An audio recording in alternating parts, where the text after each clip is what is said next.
బాపట్ల చీరాల మధ్య ఉన్న Epurupalem straight cut సీమౌత్ దగ్గర ప్రాంతాలపై రియల్టర్ల కన్ను పడిందా? దశాబ్దాలుగా సీమౌత్ ద్వారా సముద్రంలో రాకపోకలు సాగిస్తున్న అనేక గ్రామాల ప్రజలకు ఇక ఇక్కట్లు తప్పవా?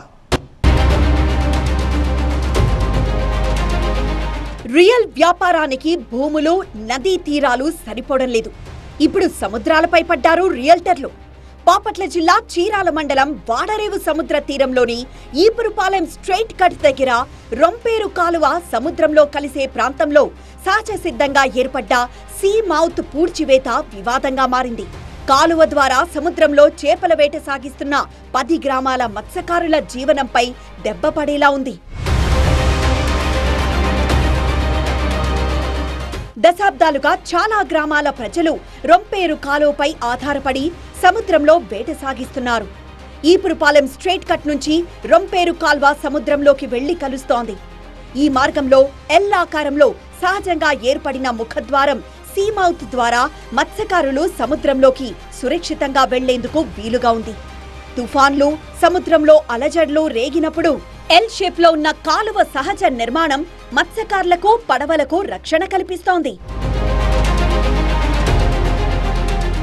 తీర ప్రాంతంలో రిసార్ట్లకు డిమాండ్ పెరుగుతూ ఉండడంతో రియల్ వ్యాపారుల దృష్టి ఈ ప్రాంతంపై పడింది.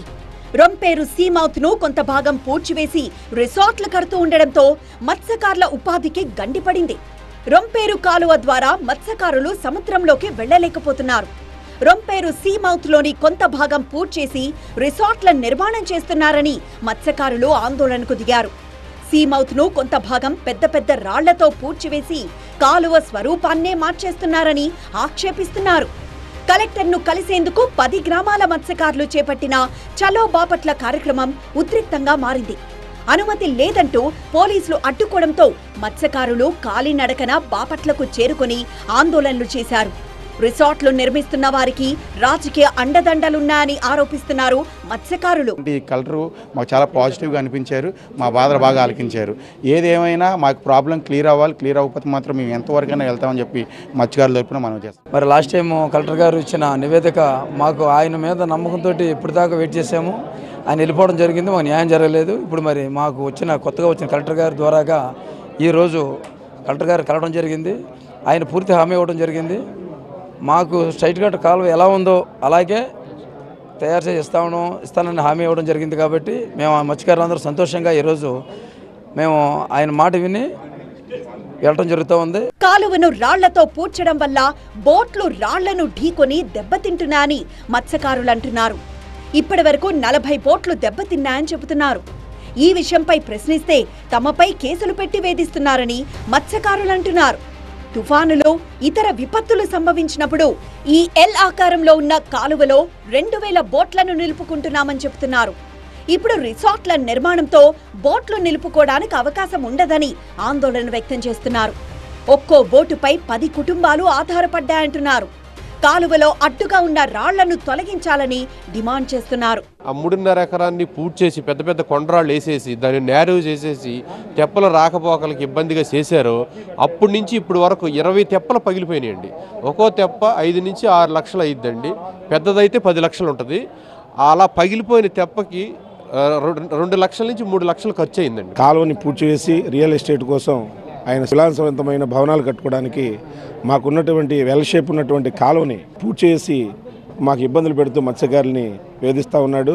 ఈ నేపథ్యంలో జిల్లా కలెక్టర్ వినోద్ కుమార్ చీరాల ఆర్టీఓ కార్యాలయంలో మత్స్యకారులు, అధికారులతో భేటీ అయ్యారు. ఈ సమస్యపై ఒక కమిటీని ఏర్పాటు చేశారు. ఆర్డీఓలు, మత్స్యశాఖ అధికారులు, పర్యావరణ నియంత్రణ బోర్డు అధికారులు, పోలీస్ అధికారులు సమన్వయంతో వివాదాస్పద ప్రాంతాన్ని పరిశీలించాలని సూచించారు. మత్స్యకారులకు ప్రాణ, ఆస్తి నష్టం సంభవించే పరిస్థితులుంటే అడ్డుగా ఉన్నవి తక్షణమే తొలగించాలని ఆదేశించారు. కలెక్టర్ వినోద్ కుమార్ సానుకూలంగా స్పందించడంతో మత్స్యకారులు శాంతించారు. తమ సమస్యలను కలెక్టర్ పరిష్కరిస్తారన్న ఆశాభావాన్ని వ్యక్తం చేస్తున్నారు. 6 అధికారులు ఉన్నారు. ఈ 6 అధికారులు వాళ్ళ ఒక నివేదిక ఇంకా మనకు రాలేదు. అఫ్కోర్స్ ఇందులో 31 జూలై లోపల చేయమన్నారు. ఎందువల్ల మీరు చేయలేకపోయారో నాకు తెలియదు. అయితే ఇప్పుడు మీరందరూ కూడా 6 ఒక కమిటీ ఆర్డీఓ బాపట్ల ఉన్నారు. మరోవైపు సీ మౌత్ ద్వారా రొంపేరు కాలువ దగ్గర తనకు ఒరిజినల్ పట్టా భూమి ఉందంటున్నారు కాలువ పూడ్చివేతకు పాల్పడ్డ వ్యక్తి. సముద్రం అలల కోతకు రొంపేరు కాల్వ కోతకు గురై తన భూమి కోతకు గురైందని దాన్ని మాత్రమే తాను పూడ్చానంటున్నారు. తనకు అనుకూలంగా హైకోర్టు తీర్పు కూడా ఉందంటున్నారు. 2008లో కొనుక్కున్న డాక్యుమెంట్ అనేది ఈ డాక్యుమెంట్ నెంబర్ వచ్చి 838/2008 నా భూమి.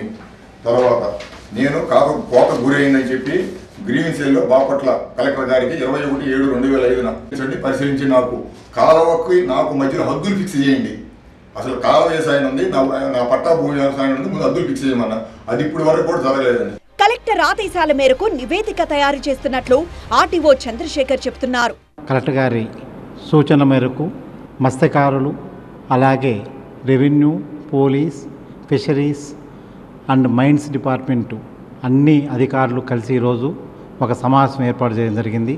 ఆ సమావేశంలో ఇప్పటికి మత్స్యకారులకు తీసుకోవాల్సిన అత్యవసర చర్యలు 24 గంటల లోపల తీసుకోవడం ఆదేశించడం జరిగింది. అలాగే పూర్తి స్థాయి నివేదిక ఈ డిపార్ట్మెంట్ల వారీగా ఇరు వర్గాలతో మాట్లాడి తర్వాత 10 రోజుల లోపల సమర్పించమని చెప్పి కలెక్టర్ గారు ఆదేశించారు.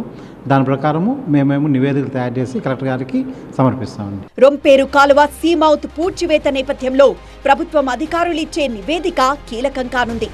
తమకు న్యాయం జరగకపోతే తిరిగి ఆందోళనకు దిగుతామంటున్నారు 10 గ్రామాల ప్రజలు. ఇక్కడి పరిస్థితి నివురుగప్పిన నిప్పులా మారింది. అధికారులు చేపట్టే చర్యలపై ఉత్కంఠ నెలకొంది.